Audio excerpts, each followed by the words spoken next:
waxa ay xaqiijisay daraasad ay sameeyeen dadyoga cilmi baaris ku sameeyay jidhka bini'aadanka in kala duwanaanshaha unugga jidhka bini'aadanku uu badiyaa sababo in koritaanka jidhku uu isna kala duwanaado. laakiin dood kale ayaa qabta inaanay taasi ahayn halka dariiqo ee kaliya ee ka dhigaysa jidhka bini'aadanka xubno ka mid ah inay ka dheeraadaan kuwa kale.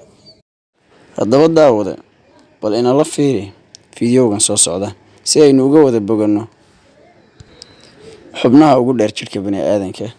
1. Shan Li Yu Gansia waa gabadh u dhalatay dalka Hindiya. waxa ay leedahay xirribaha ugu dhaadheer dunida. waxa ayna ku guuleysatay weel Guinness Recordka ama rikoodhka la geliyo qofka mucjisada dunida. waxa ayna ku gashay rikoodhkan gabadhani xirriba dhaadheeraan. dabcan xirribuhu waa timaha aynu u naqaano baalasha ee isha kor saaran. ahaanshaha ay tahay gabadhani gabadh reer Hindiya ah, arrintaasi waxa ay u qaabaysay inay ilaaliso xirribaheeda iyo inay mar walba ku dadaasho ilaalintooda. haddaba haddii gabadhi ay jirto isleh waad xirriba dhaadheer tahay ama baalasha indhahaaga ayaa aad u dhaadheer, Li Gansiyaha fiiriso. markaas ayay ogaanaysaa arrinta dhabta ah. waatan 10 sentimitir ayaana jidhkeeda kaga soo degaysa xagga indhaha. wejigeeda ayay qabsanayaan. isla maalinteedana waxay u nooshay si caadi ah.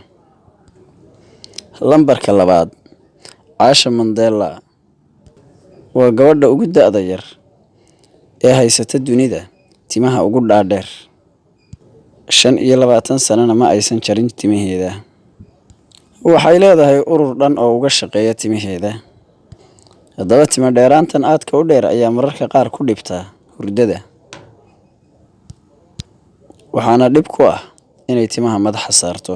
sidaa daraaddeeda ay socdaalka tahay ama ay baxayso waxay ku qasban tahay inay xambaarato timaheeda. xaqiiqa ahaan haddii loo fiiriyo maxay samaysaa gabadhani si ay timaheeda uga dhigto inay heerka gaadhaan. 3. Ekaterina Lizina waa gabadh u dhalatay dalka Ruushka. waxaa lagu tiriyaa gabadhani inay tahay dadka ugu wanaagsan ee ciyaara kubadda kolayga, waxayna u ciyaartay naadiga dalkeeda Ruushka kubadda kolayga ee Olombikada 2008. gabadhan ayaa rikoodhka iyadu waxay ku gashay haweeneyda ugu dheer dunida, waayo dhererkeeda ayaa wuxuu ka dheeraaday 2 mitir. marmarka qaar waxay soo gashay xayeysiinta dharka. quruxda ay iyadu leedahay aawadeed iyo caannimada ay ku kasbatay dhererka. lambarka 4. Vivian Weller haweeneydan ayaa waxay leedahay lambarka ugu layaabka badan dunida, waayo waxa ay ku heshay garka dumarka ee ugu dheer dunida. arrintaasi oo aan ahayn arrin iyadu kasbatay ama ay ka shaqaysay si ay u gaadho, laakiin gabadhani waxay ka cabanaysaa oo dhibaato ku haya unugga garhka soo saara oo sidan ka dhigay iyada. 5. Mohammed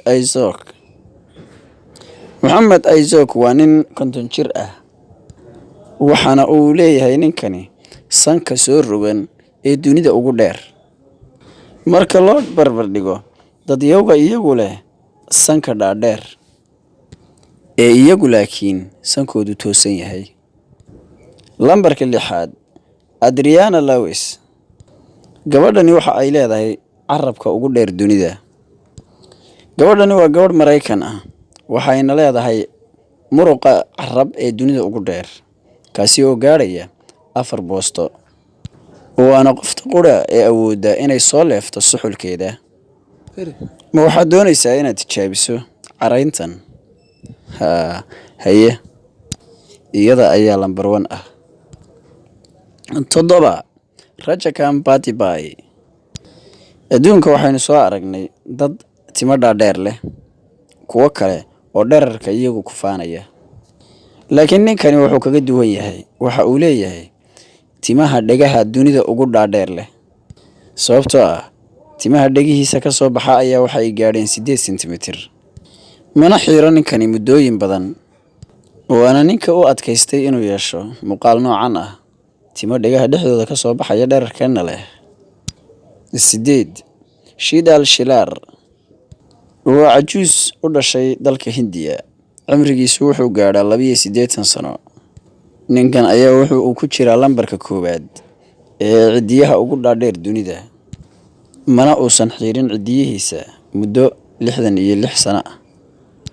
Sababtoo ah iskuulkiisa ayuu dhibaatooyin kala soo maray markii uu yaraa, laakiin mar ayuu wuxuu gooyay cidiyihiisa qayb ka mid ah, siiba gacanta bidix, markii ugu horeysay ilaa 66 sano. waxaana uu ugu deeqay tiyaatarka Ripley ee ku yaala magaalada New York. waxaana lagu soo bandhigay tiyaatarka isaga ee Ripley cidiyaha ugu dhaadheer ee qof bani aadani uu yeelan karo, iyagoo ah lambarka 9. waa Francisco Domeno. waa nin dhalinyaro ah oo u dhashay wadanka Angola. ninkanina waa nin muran badan dhaliyay, waana ninka iska leh afka ugu weyn uguna ballaaran dunida ilaa iyo hadda. waxaana uu halkii mar awoodaa inuu dhigo caagad Coca-Cola afkiisa, weliba iyadoo jiifta caagadu, markaasina isagu kuma xanuunsanaya arrintaasi, waayo waxa uu leeyahay hool weyn oo af, kaasiyoo weliba gudahana u dheer marka loo barbar dhigo dadka kale. 10. Sultan Qasim waa wiil dhalinyaro ah u dhashay dalka Turkiga, waxaana uu sitaa lambarka ninka ugu dheer dunida, waayo dherarkiisa ayaa waxa uu gaadhay 2 mitir iyo 51 sentimitir. ninkan ayaa waxa uu ka cabanayaa xanuunka dheeraanta, kaasi oo uu ku sababay unugsidaha korriinka, unugaasi oo u gaadhsiiyey inuu heerkan u koro. wareegii koowaad ay isku arkeen isaga iyo ninkii u dhashay dalka Nepal ee dhintay, ee la odhan jiray Chandra Bahadur, kaasi oo haystay lambarka ninka ugu gaaban dunida. Sultan waxa uu guursaday haweeney u dhalatay dalka Suuriya oo aan kaba dheerayn mitir iyo 50 sentimitir.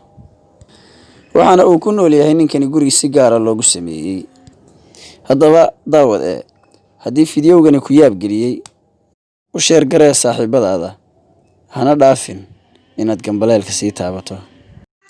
haddaba daawade, haddii aad ka heshay muuqaalkan, fadlan subscribe saar si aan u soo badino muuqaalada noocan oo kale ah.